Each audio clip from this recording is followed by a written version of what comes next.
Muy buenas noches a todos, hermanos. Qué bueno que nos hemos reunido en la casa del Señor para estudiar o continuar estudiando la palabra del Señor. La semana pasada, si ustedes recuerdan, hablamos de El propósito de la caída. el propósito de la caída, ¿verdad? Primero hablamos de la caída, después hablamos del propósito de la caída y nos llenamos de preguntas.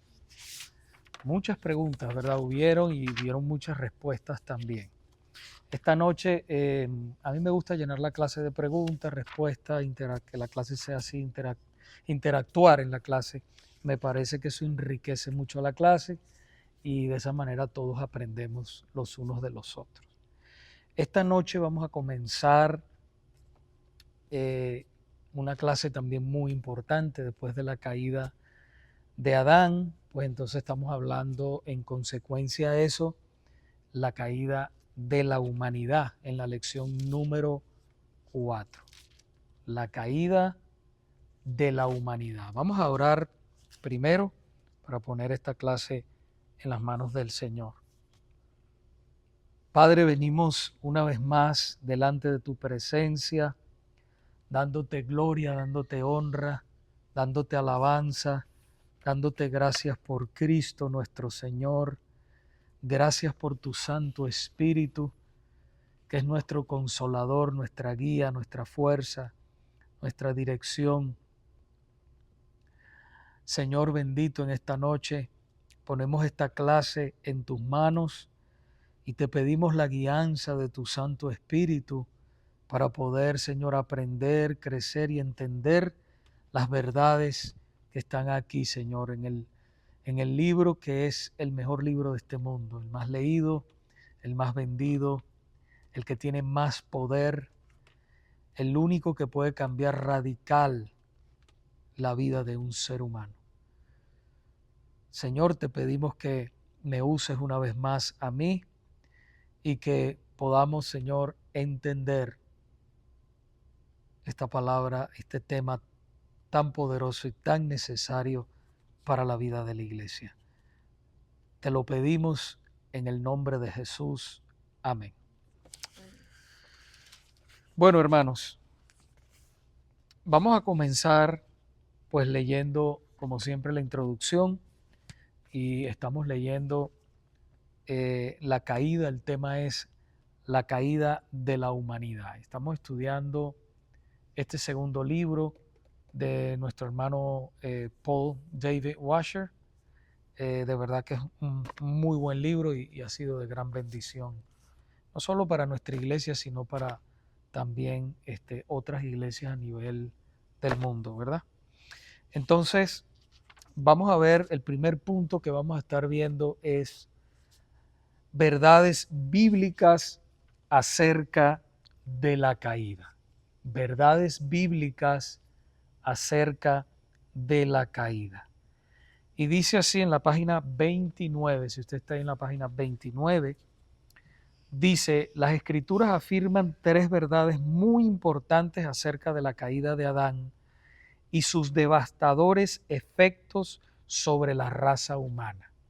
Fíjese que dice devastadores efectos sobre toda la raza humana. Fuera de estas verdades es imposible explicar la corrupción moral de la humanidad y la presencia universal de la maldad en un mundo que fue creado bueno. Fíjese que el Señor lo creó, dice que todo lo que Dios creó fue bueno, ¿sí? Y fíjese aquí que dice que todo lo creado fue bueno. ¿Okay? Entonces, estas tres preguntas que tienen respuesta, ¿verdad? Son fundamentales y es la única manera porque científicos, filósofos, gente muy estudiada de otras religiones han tratado de explicar tal vez cuál es el problema del ser humano. El mundo no sabe cuál es el problema del ser humano. Ellos dicen, ¿no?, que son los sistemas sociales otros dicen, no, es que el problema es el presidente, el problema es esto. No, hermano, la raíz del problema del ser humano está en el corazón, está en el problema de la caída, la corrupción total en la cual ha caído el ser humano por causa de la entrada del pecado, que eso lo vemos en Génesis capítulo 3, versículos 6, 7, ahí vemos que cuando Adán y Eva, nuestros primeros padres, ellos ceden a la tentación, pues entonces dice la palabra que entonces ahí entra el pecado, entra el germen del pecado y contamina no solamente a nosotros, sino también a la humanidad. Pero leamos un poco para que veamos los 3 puntos por los cuales entramos en este problema en el cual estamos viviendo como seres humanos. Pero eso sí les quiero decir, no sin esperanza. Como ustedes saben, hay esperanza en Cristo Jesús. Amén. Hay esperanza en Cristo Jesús para todo aquel que se arrepiente y pone la fe en Él. Hay esperanza. Entonces el punto aquí, número 1, dice, Dios hizo a Adán para ser el representante o cabeza de toda la raza humana. Eso es importante que lo sepamos. Dios lo hizo para ser el representante o cabeza de toda la raza humana. Como cabeza, Adán actuó en representación de toda la humanidad. Y las consecuencias de sus acciones nos afectan a algunos, a todos. Eso es igual, imagínense como un equipo de fútbol, ¿verdad? Ahora los hermanos estaban por allá viendo, ¿verdad?, el partido y todo eso en el estadio. Qué bueno, qué bonito. Pero imagínense un equipo de fútbol. Si uno falla, le afecta a él nada más. A todo el equipo. A todo el equipo. No, pero es que no fue culpa de nosotros, fue culpa de él. No, todo el equipo, todos pierden. Si uno falla, si uno no mete, se equivoca o se deja meter el gol o no mete el gol, pues todo el equipo pierde. Bueno, eso fue lo que pasó con la raza humana, ¿verdad? Nuestros primeros padres, ellos fallaron y entonces en consecuencia pues todos nacemos en pecados, el germen del pecado nos contamina a todos, nos afecta a todos. Ningún ser humano, ni esa bebé hermosa de ellos, ¿verdad?, nace en pecado. Y vamos a ver qué es lo que significa nacer en pecado. Entonces, vamos al segundo punto. Dice, Dios imputó el pecado de Adán a todos los hombres. ¿Qué significa imputar? Aquí lo explica. Las palabras imputar e imputación viene del verbo en latín imputare, que significa considerar, contar, atribuir, me gusta más esta palabra, atribuir o cargar. Esas dos me gustan más. Cargar a la cuenta. ¿Verdad? Cargar a la cuenta. ¿Qué fue lo que sucedió cuando Adán pecó? Pues entonces, como todos pecamos, Dios imputó el pecado de Adán a todos nosotros también. Entonces sigue diciendo, con respecto a la caída, significa que Dios atribuye o carga el pecado de Adán a la cuenta de todo hombre, lo que venimos hablando. Todos los hombres desde su nacimiento son considerados y tratados como pecadores por causa del pecado de Adán. Y fíjense, cuando hablamos, por ejemplo, en el Evangelio de Juan, capítulo 3, versículo 36, ¿verdad? Que el que rechaza al Hijo, ¿verdad?, dice que la ira de Dios está sobre él y no da explicación. El que creyere no será condenado, pero el que rechace al Hijo de Dios, dice que la ira de Dios está sobre él. O sea, ya por el pecado nosotros estamos separados. Y la idea de la ira, no podemos pensar en la ira de nosotros humana. La ira de Dios no es así. Es una ira santa, ¿ok? Es una ira justa. Entonces, seguimos leyendo. Todos los hombres llevan la culpa y la paga del pecado de Adán. Todos. Pastor, es que yo no estuve ahí.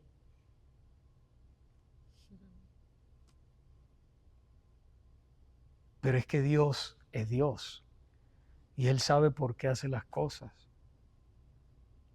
Y como hemos dicho en otras clases, si nosotros no estuviéramos en este mal en que hemos caído, tampoco hubiésemos conocido un bien mayor, que es Cristo.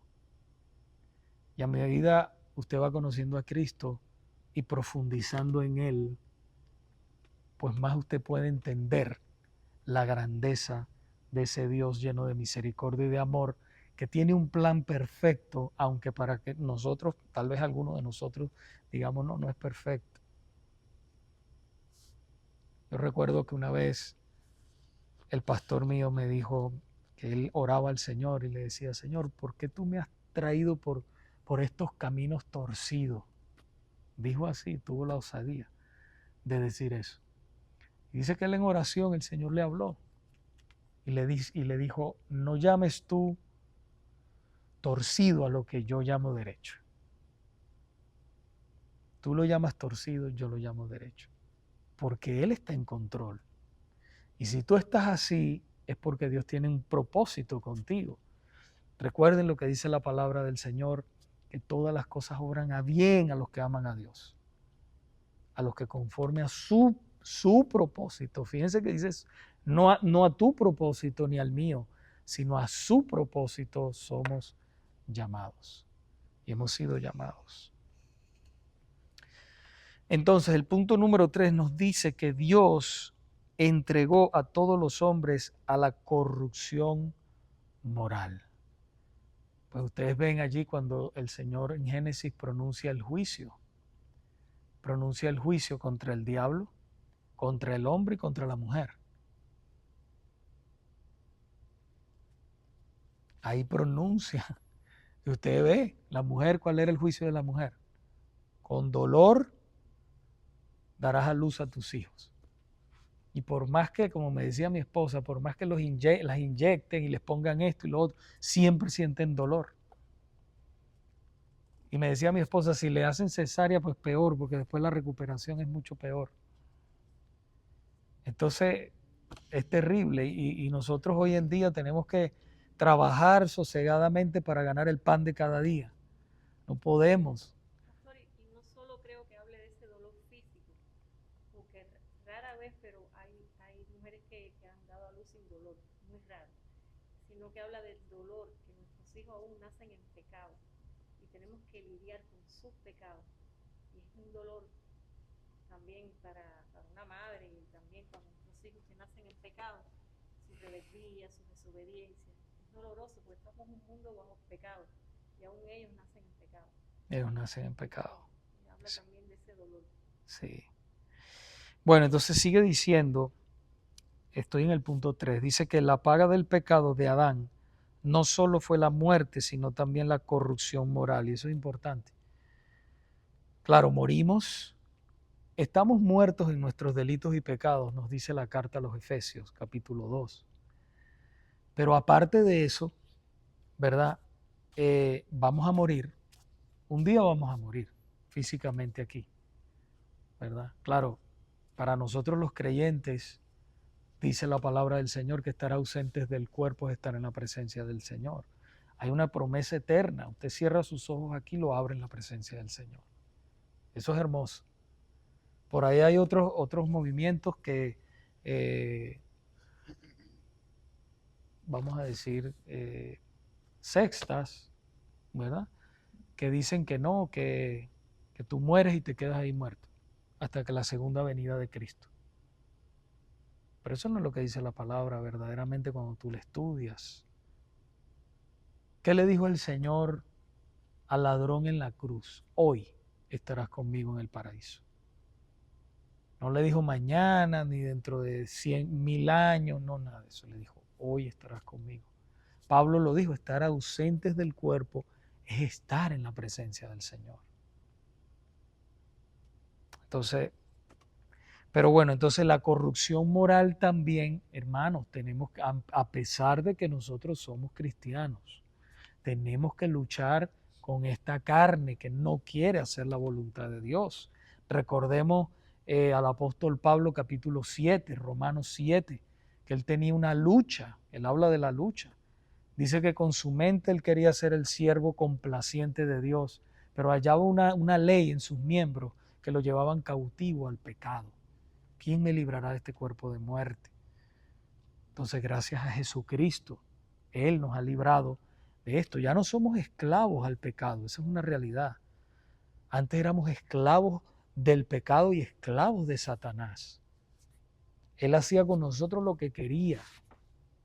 Nos engañaba en nuestras mentes. No había claridad para poder pensar en Dios ni nada de eso.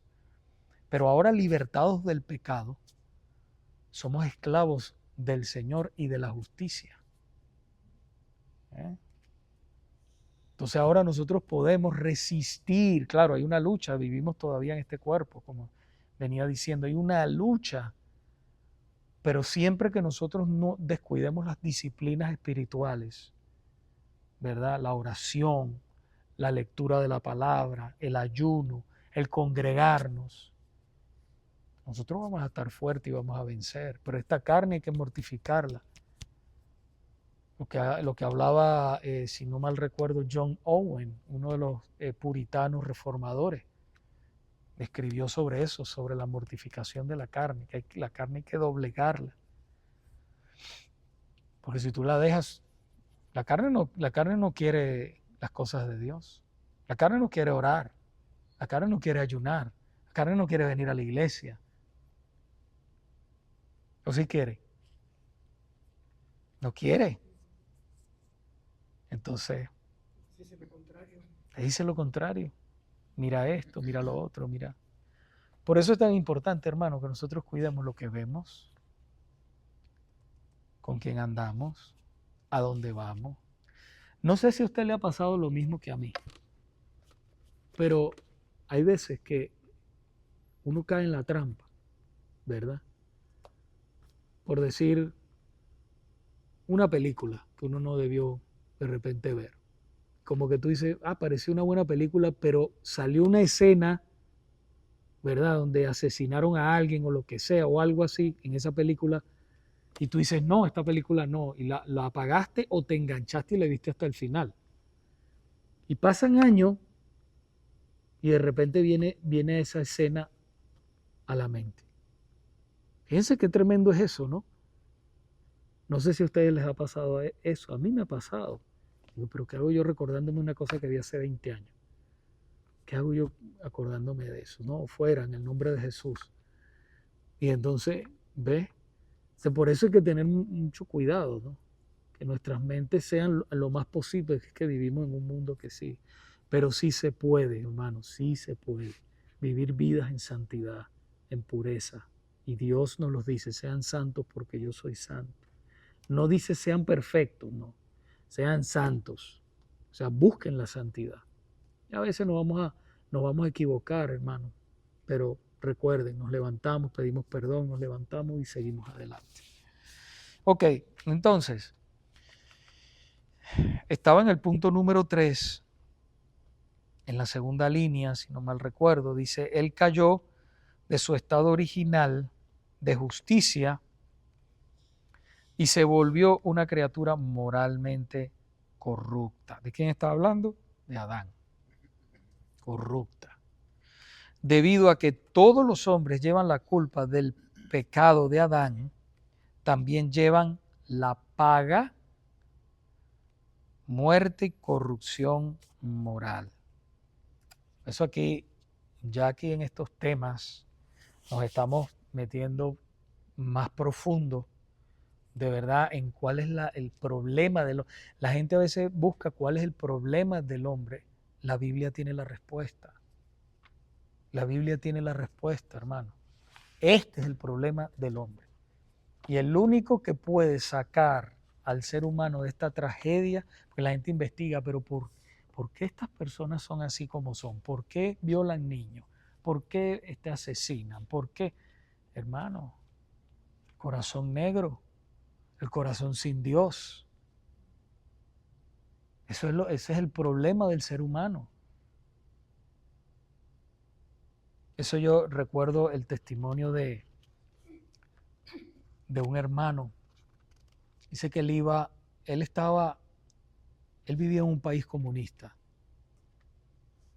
Y en los países comunistas te ponen alcabalas. Ustedes saben lo que son alcabalas. Como decir, puestos donde están los militares para pararte, donde quiera que tú vas. Ellos te paran para revisarte, a ver qué llevas. Todo es un control. Pero ahí estaba la iglesia también. El Señor tiene su iglesia, tiene su pueblo donde quiera.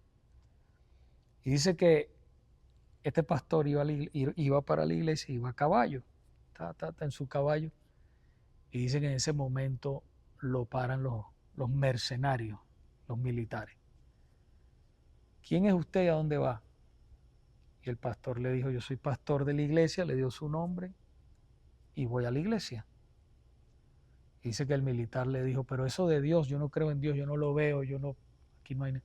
El pastor le contestó, Dios está en todas partes, menos en el corazón de muchos hombres. Dios está en todas partes, menos en el corazón de muchos hombres. Y esa es una realidad.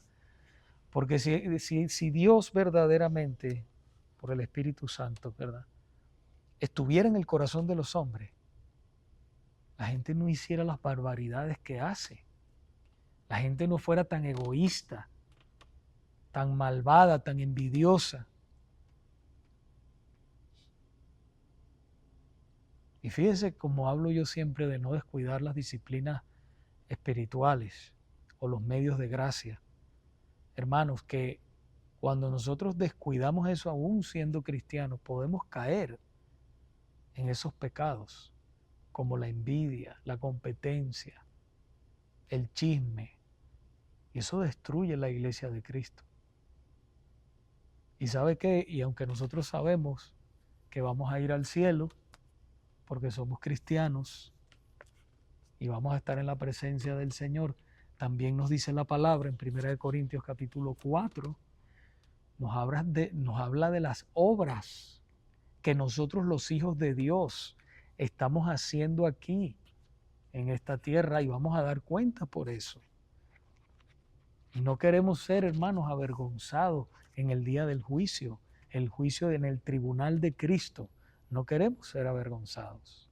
Aunque no vamos a ir a la condenación, no dice la palabra cómo va a ser exactamente ese juicio, pero realmente lo dice, porque es necesario que todos compadezcamos ante el tribunal de Cristo para que cada uno dé cuenta de lo que haya hecho en el cuerpo, sea bueno o sea malo. Entonces habla un juicio de los creyentes también, no para condenación, vuelvo y repito, pero ¿qué hiciste? Te llamé a hacer esto y no lo hiciste. Entendemos que hay cosas, hermanos, que de verdad a veces no podemos hacerlas, pero hay otras que nosotros sí podemos hacerlas. Entonces tenemos que estar pendientes de eso también. Vamos a ver aquí en el título donde dice un hecho innegable, un misterio inexplicable. Ya nos vamos a meter un poco más profundo. Entonces fíjese lo que dice. La caída de la humanidad en la caída de Adán siempre estará envuelta de misterio. Es una de las doctrinas más asombrosas y esenciales del cristianismo y está claramente establecida en las Escrituras, proveyendo la única, yo subrayé, la única explicación adecuada para la corrupción moral universal de la humanidad. Y fíjense lo que el diablo a veces le pone a la gente en la cabeza. No sé si a usted le ha pasado. Yo estaba hablando con un muchacho que lo estaba evangelizando hace un tiempito y él me dice, pero no es verdad que las personas que van a la iglesia es porque han tenido un pasado terrible. Han tenido un pasado terrible, o sea, como diciendo, los que somos decentes no necesitamos ir a la iglesia. O sea que aquí en la iglesia, según él, dice que está llena de delincuentes, que está llena de corruptos, pero eso no es lo que dice la Biblia. La Biblia dice, por cuanto todos pecaron con corbata, con smoking, bien bonitos, bien peinados, llenos de dinero, hasta el peor de esta tierra, dice que por cuanto todos pecaron, todos están destituidos de la gloria de Dios. Todos son pecadores y camino al infierno. No hay ni uno santo, ni uno bueno. Entonces, el que se cree bueno está más ciego todavía. Hermanos, hay veces que yo veo a las personas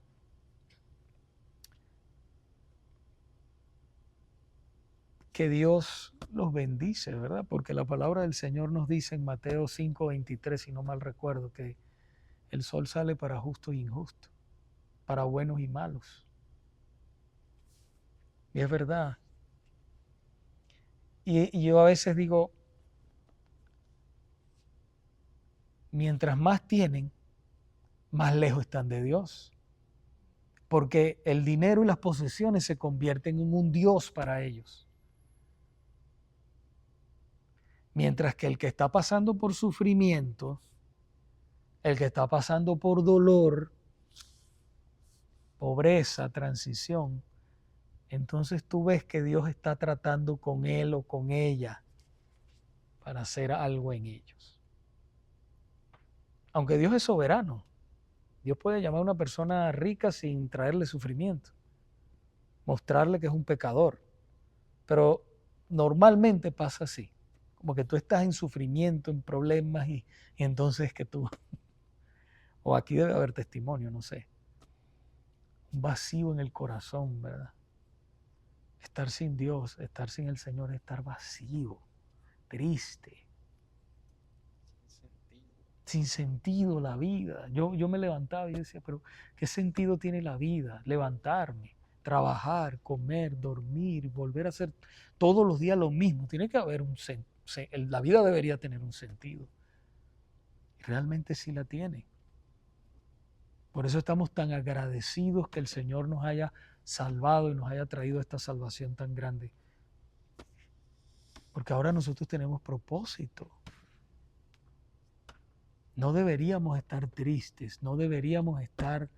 No, estamos en el centro de la voluntad de Dios. Si usted está haciendo la voluntad de Dios y está viviendo para Dios, entonces usted está en el centro de la voluntad de Dios.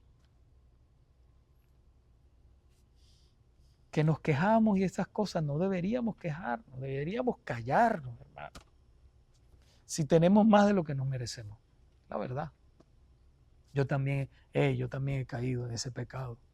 Y a veces, cuando en medio del fuego de la prueba, como que uno se queja o algo, pero he aprendido a irme callando cada vez más.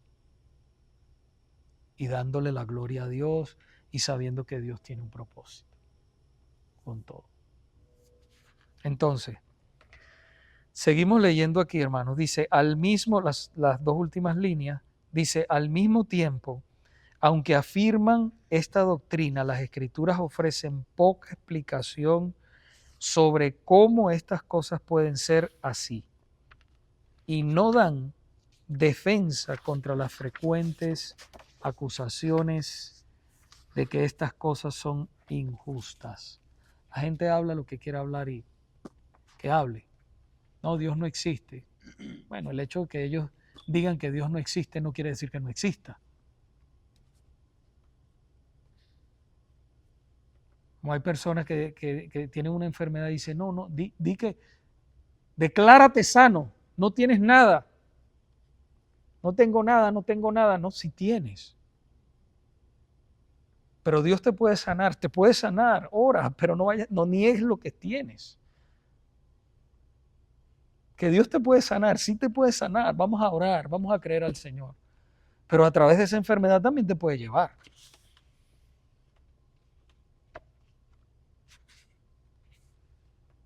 Entonces, hermano, hay que ser reales.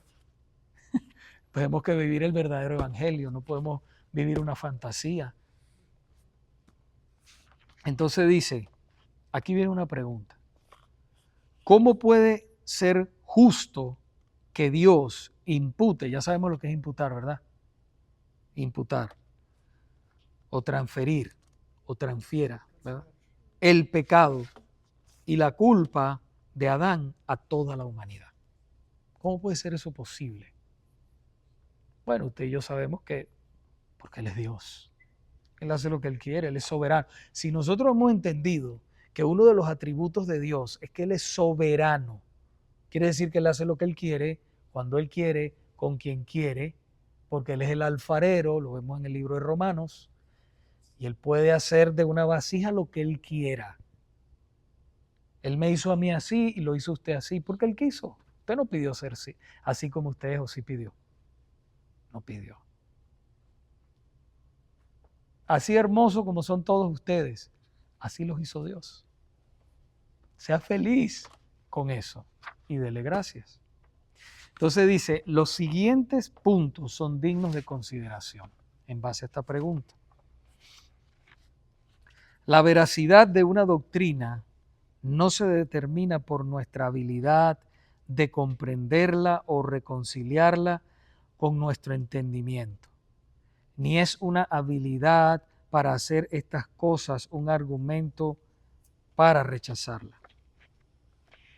Si este fuera el caso, no existiría la doctrina cristiana, porque no hay verdad revelada que no contenga cierto elemento de misterio.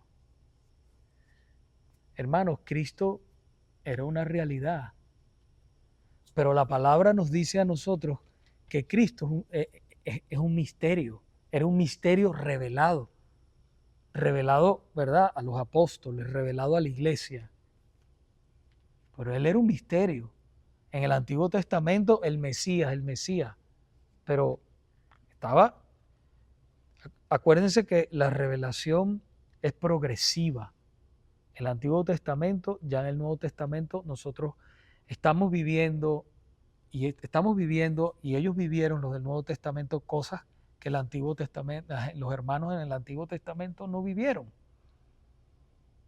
Ellos creían en un Mesías que iba a venir. Nosotros creemos en un Mesías que ya vino. ¿Ven la diferencia? La revelación de nosotros es más grande todavía porque Jesucristo pisó esta tierra. Él nos ha dado a conocer al Padre. El que me ha visto a mí ha visto al Padre. Él lo dijo.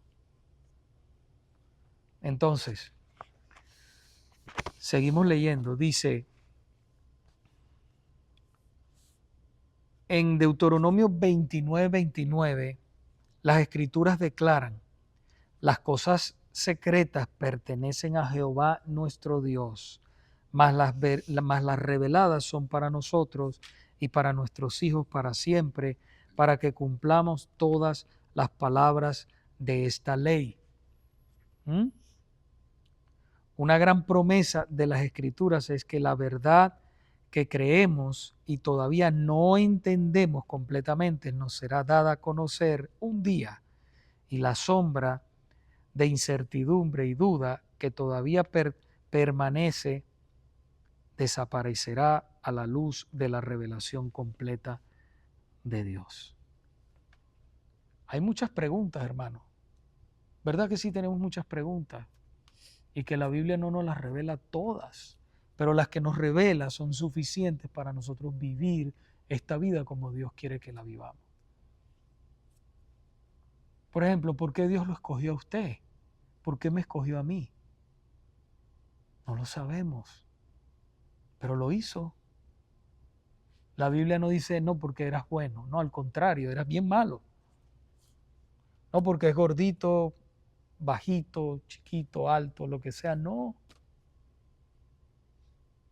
Dice por su pura misericordia, por su pura bondad. El apóstol Pablo escribe: ahora vemos por espejo oscuramente, ¿ven? Mas entonces veremos cara a cara. Ahora conozco en parte, pero entonces conoceré como fui conocido. Hermanos, miren, nosotros, aunque no está todo revelado y todavía va a haber preguntas, cuando nosotros caemos en humildad es que nosotros decimos: Señor, lo que tú me has revelado, eso lo voy a vivir. Porque yo sé que sé. Por eso les digo que cuando tú tienes el Espíritu Santo contigo, gloria a Dios por el Espíritu Santo, tú sabes que que Dios te cambió, que Dios te salvó. Tú lo sabes. El mismo Espíritu da testimonio a nuestro espíritu de que somos hijos de Dios. Y si hijos, también herederos. Coherederos con Cristo. Entonces nosotros sabemos, hermanos, que algo pasó, algo muy grande, muy poderoso, pasó en nuestras vidas. Así no lo entendamos todo. Pero hubo un cambio. Ahora hay esperanza, ahora hay propósito, ahora hay deseos, ahora hay cambio. Usted no sentía eso antes. Usted no lo sentía. Ahora usted siente amor por las personas que tal vez usted aborrecía. Siente amor. Y usted dice, pero ¿de dónde viene este amor?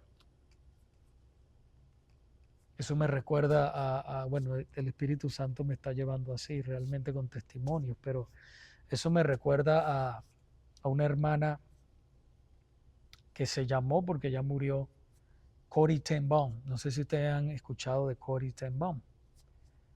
Corrie ten Boom fue una hermana que vivió en el tiempo de los nazis. Y a esta hermana, ella no era judía, yo creo que ella era irlandesa. Y dice que ella y su papá, eran una familia cristiana, ellas escondían a los judíos.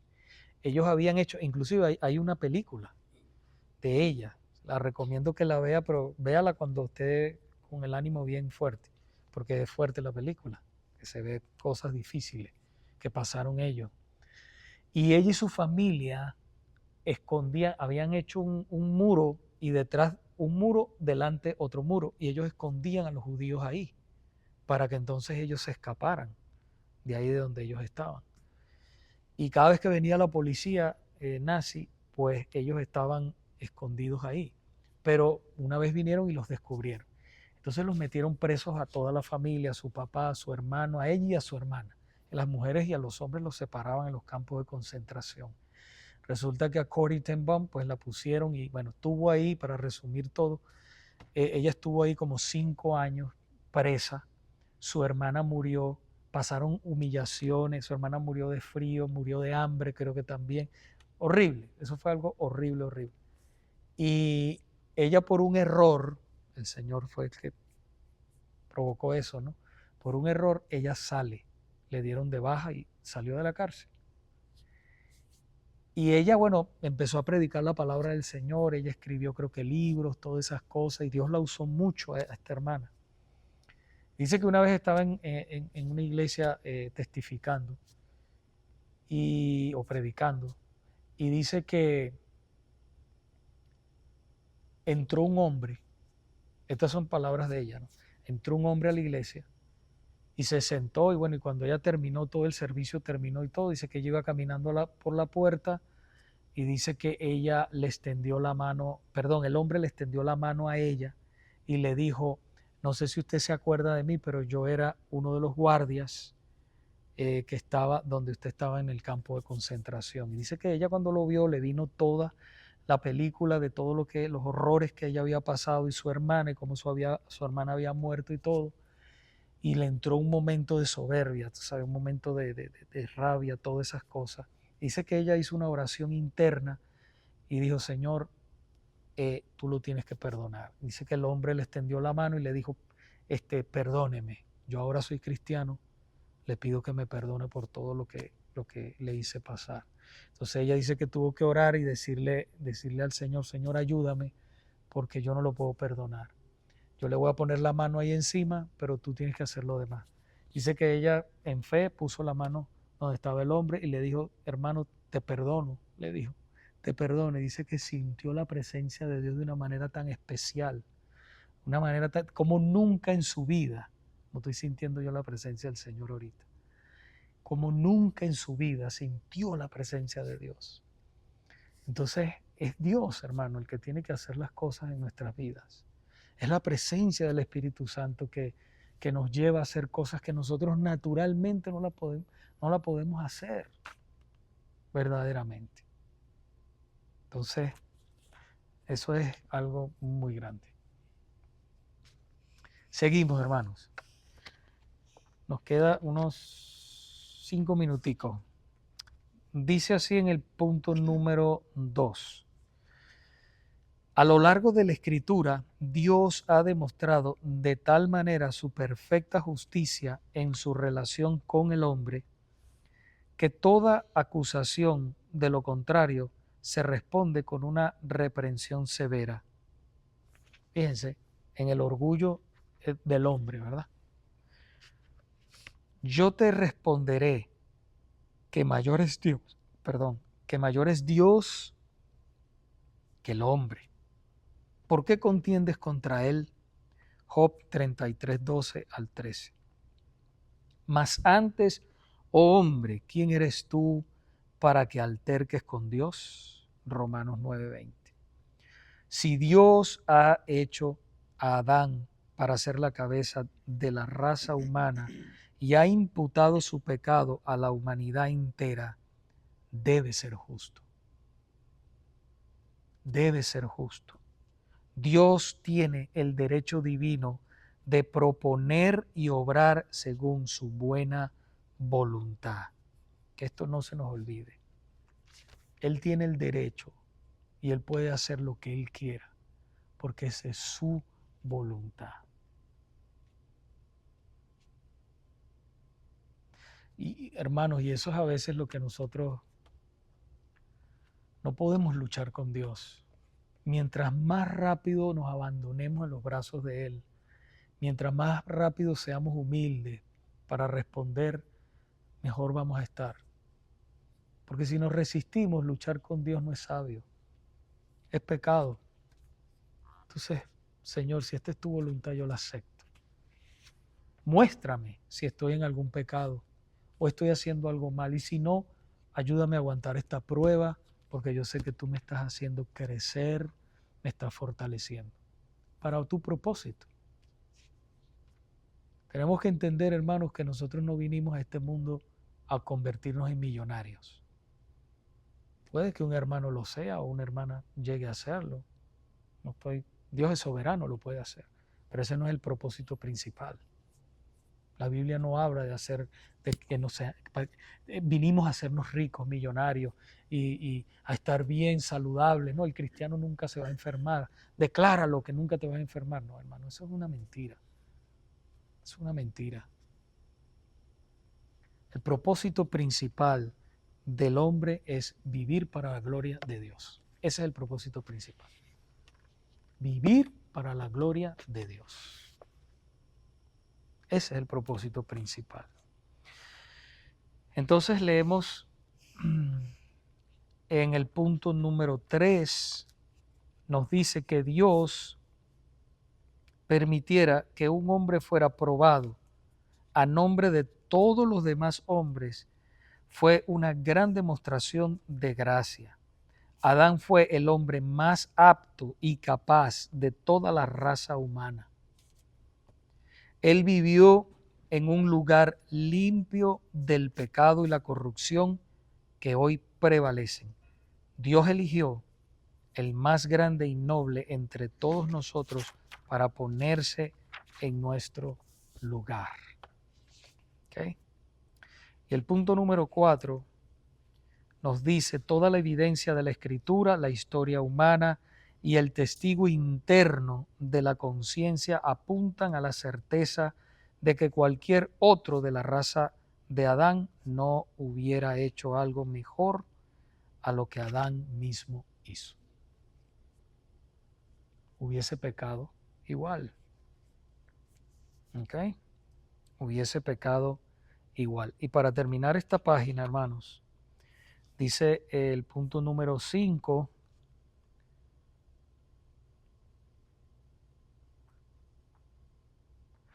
Es el 5, ¿verdad? Que estamos, sí.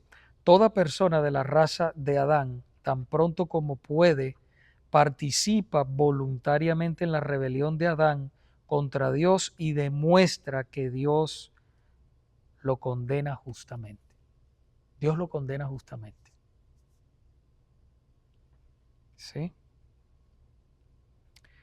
Y el punto número 6 dice, si está mal o es justo que Dios condene a toda la raza humana a través de la caída de un hombre, Adán, entonces es igual de malo que Dios salve a su pueblo, los redimidos, a través de la obediencia de un hombre. ¿Quién es ese hombre? Jesucristo nuestro Señor. Si Dios no puede imputar con justicia el pecado de Adán a la humanidad, entonces no puede imputar con justicia el pecado del hombre a Cristo o a la justicia de Cristo al hombre, o la justicia de Cristo al hombre. Amén. Gloria a Dios. Ahí lo vamos a dejar por esta noche. La semana que viene, si el Señor nos lo permite, continuaremos aquí en la página 31. Preguntas, comentarios acerca de esta clase, la caída de la humanidad. ¿Comentarios? ¿No? Sí, tenemos que entender que Dios es justo y que es el plan del Señor, por cuanto todos pecaron, todos están destituidos. Bueno, la semana que viene vamos a entrar en ese punto. Vamos a ver Romanos capítulo 5, versículos del 12 al 19. Vamos a ver también Génesis, vamos a ver la caída, y vamos a ver todos esos puntos, cómo estamos aquí, pero también cómo hay esperanza, hermanos, porque hay esperanza en Cristo Jesús. Eso es lo hermoso. Eso es lo hermoso, ¿verdad? Que no todo está perdido para todo aquel que se arrepiente y pone la fe en Jesucristo. Entonces, si nadie tiene comentarios ni preguntas, vamos a proceder a orar entonces. ¿Ok? Pues nos despedimos de esta clase en este momento. Damos gracias a todos por haber estado aquí. Que Dios los bendiga y hasta la próxima.